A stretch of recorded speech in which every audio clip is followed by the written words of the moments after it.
So we're very glad to have Damien Echols here today to talk about this very interesting book and an incredible life. Damien Echols.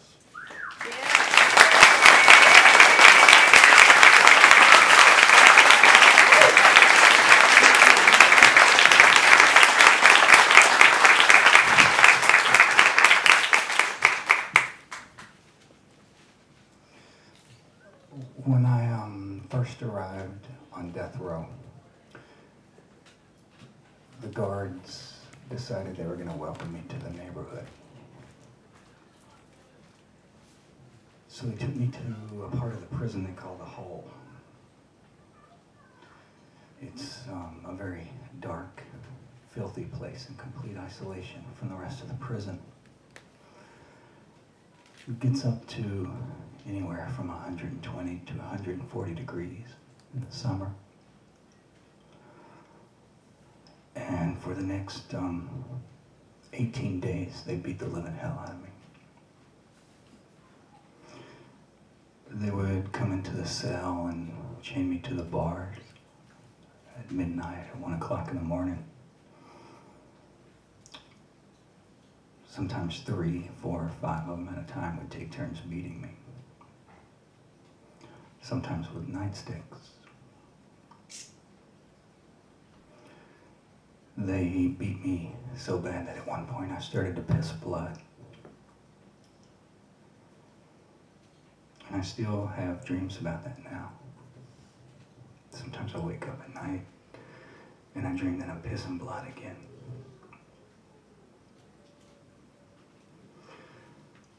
Word of what they were doing to me started to leak out into the rest of the prison. Other prisoners started to hear about it. So they went to a deacon from the Catholic Church who used to come to the prison and bring communion to Catholic death row inmates. And they told him, this deacon went to the warden of the prison and he said, I know what you're doing. I know you're killing this guy. And if it doesn't stop, I'm going to start telling people. I'm going to go public. So after 18 days, they put me back in a regular cell on death row.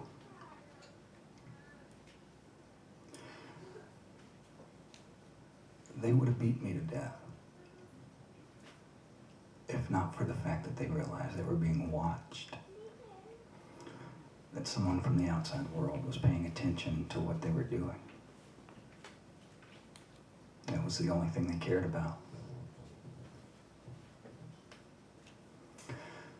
When I was a kid growing up in Arkansas, my family lived in a state of poverty that most people in America probably don't even realize exists in this country.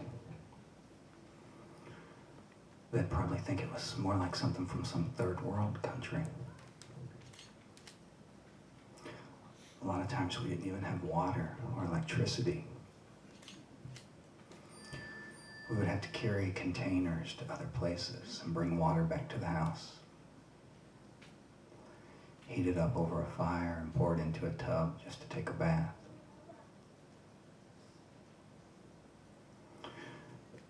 From a very young age, I started to take refuge, sanctuary in books and music.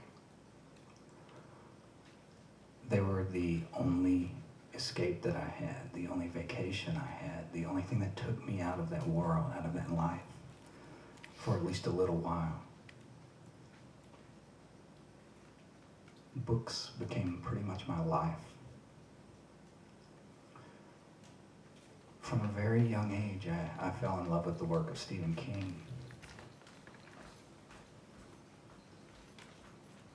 I didn't have very many friends. In fact, I didn't really have any friends other than this skinny blonde kid with a mullet named Jason Baldwin. And Jason was with me the night I was arrested. We were sitting in my living room watching movies when the cops started knocking on the door, banging on it. It sounded like they were trying to knock it in, knock it completely off the hinges. Whenever I opened the door, it looked like pretty much every cop in West Memphis was standing there with their guns pointed at me. They handcuffed both me and Jason, put us in the backs of separate cop cars, and took us to jail. They put me in a cell that was barely bigger than a phone booth. There wasn't even a bathroom in it or a sink. There was no room to even lay down. You just stand there without even so much as a drink of water. And that's how I spent the night. Every so often, one of the cops would come in and ask me if I was ready to make my confession yet. He said that someone else had already confessed and had put most of the blame on me. And that if I wanted to save myself, then I should confess now and try to put the blame back on him. I had no idea who they were even talking about. I knew it wasn't Jason because he was with me. This went on all night long until the next day, whenever they took me into a courtroom before a judge for an arraignment hearing. At this hearing, the judge tells me that I'm being charged with 3 counts of capital murder, that I'm being accused of killing 3 children as part of a satanic sacrifice. He tells me someone's already confessed and implicated me, but he refuses to read the confession in the courtroom. Instead, they put me in a broom closet behind the judge's chamber with a typed transcript of the confession. They said I could read it there. I'm only 18 years old at the time, barely more than a kid myself. I'm sleep deprived, hungry, thirsty. I'm in complete shock and trauma. I've had my entire world destroyed, my life ripped apart. But even in that state, I could read this thing and see that it didn't make sense. This confession, it was some sort of weird patchwork thing. Some sort of Frankenstein confession that they had sewn together out of bits and pieces. That's when I realized why the judge didn't want it read in the courtroom. What had happened is that the police had picked up a mentally handicapped kid from our neighborhood at an IQ of about 68.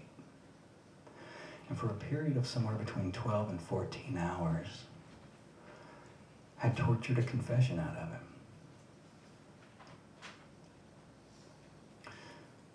Nothing in it made sense because he wasn't actually at the crime scene. He didn't know any details. But they didn't care. The only thing they cared about was the fact that they had gotten him to say yes.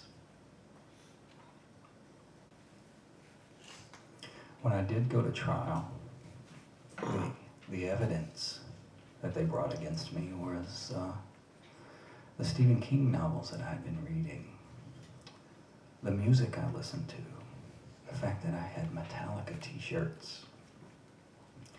They said all these things were proof that I was a Satanist and that it would have taken a Satanist to have committed a crime like this. By this point, the local media had pretty much inflamed the public to such a degree that the jury saw the trial as nothing more than a formality they had to get through to sentence me to death. And they did sentence me to death. Not once and not twice, but 3 times. They sentenced me to die over and over again.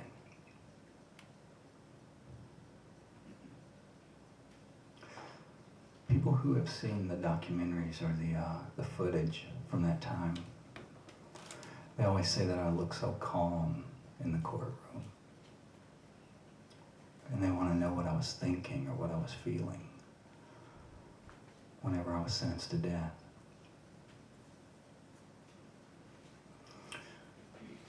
The only thing I can compare it to is if you've ever been beaten when you're punched in the head. It doesn't always register as pain at first. A lot of times it's just a bright flash of light and a loud noise. And you have trouble even keeping your feet up under you. You don't know where you are. When I'm listening to this judge read off these death sentences in this bored, monotone, just another day at the office for me voice, it was like being punched in the head repeatedly.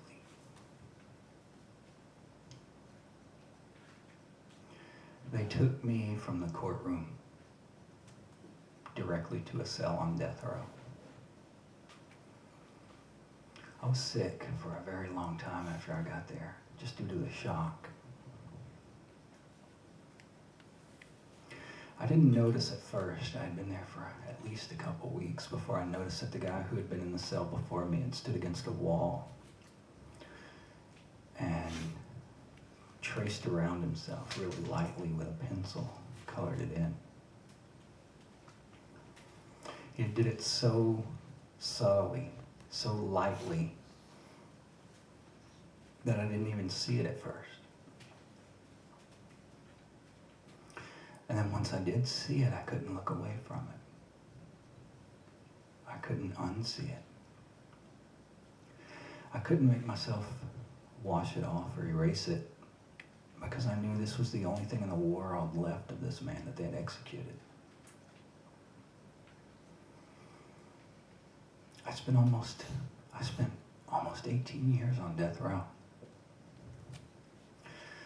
I lived with this dead man's shadow on my wall, slept on this dead man's mattress, lived in the final place he lived. As the years went on, my attorneys filed appeal after appeal on my behalf. And the same judge who had sentenced me to death denied every single one of them. Even whenever they came up with new DNA evidence that proved that me or the other two guys, none of us was at the crime scene. Instead, the DNA they found matched one of the victim's stepfathers and the man who had been providing the stepfather with an alibi. They also had 3 eyewitnesses come forth who put him with the victims within an hour of the time they were murdered. The judge still said, "It doesn't matter. I'm finished talking about this. I don't want to hear it anymore."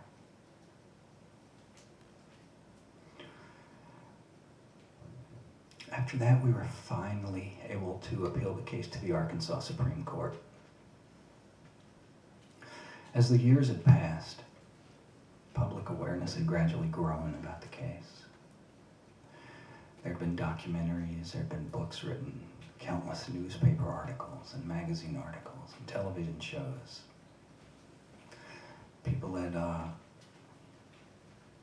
built websites, held benefit concerts.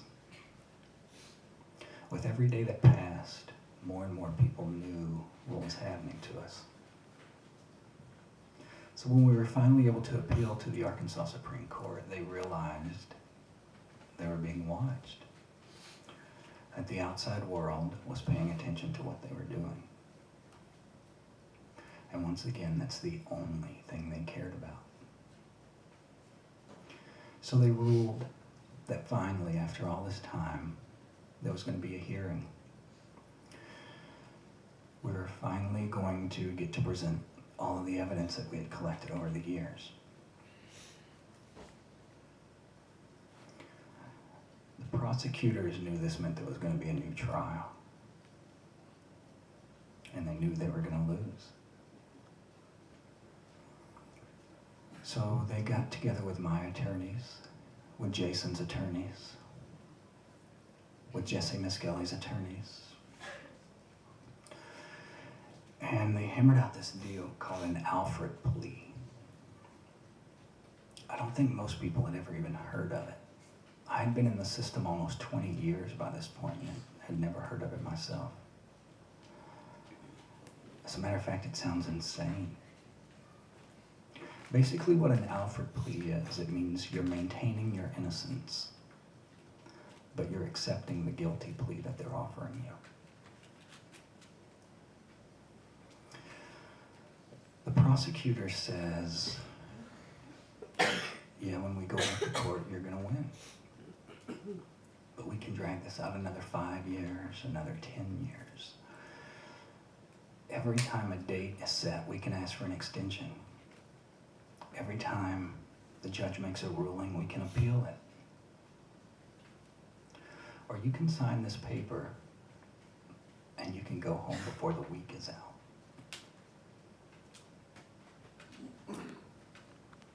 So I signed the paper.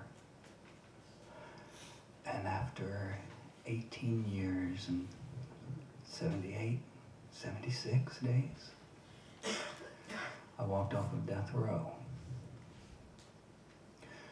People ask me, did I have to wrestle with taking this deal? And the answer is no. See, by that point I was dying. I weighed probably 60 pounds less than I do right now. I was very rapidly losing my eyesight. And I was in a great deal of pain. You know, there's almost no medical care, almost no dental care on death row. They're not going to spend a lot of time and money and energy taking care of someone they plan on killing. I also knew that in the documentary that we had made called West of Memphis, the prosecutor does an interview. And out of his own mouth, he says his number one priority in this deal was the fact that me, Jason, and Jesse could have collectively sued the state for $60 million. And it was his job to make sure that didn't happen. I also knew they could have me stabbed to death for $50 or a pack of cigarettes any day of the week. Stuff like that happens in prison all the time and nobody ever thinks twice about it. So I knew that whether it was just through failing health or whether it was through violence or whatever it was, if I didn't take this deal, I was never going to live to see the outside of those walls again.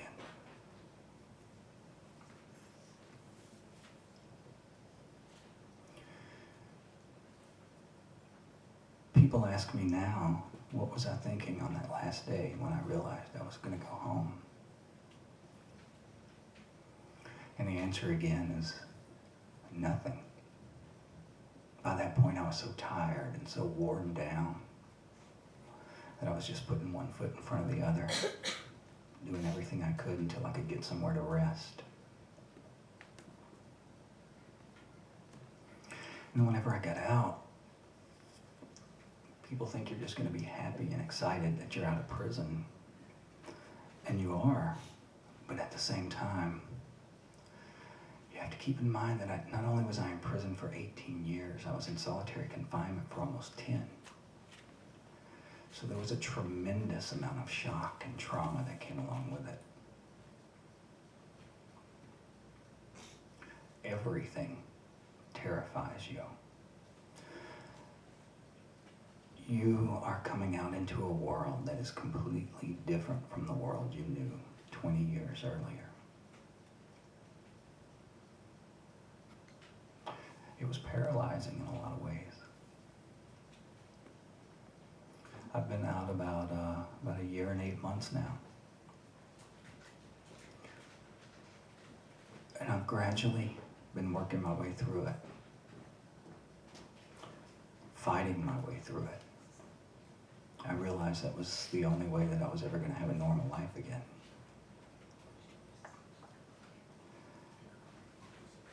And I think eventually I will completely fight my way through it. And I will have one day a normal life again. Because if there's one thing you learn from 18 years in prison, it's how to fight your way through things. thank you for listening.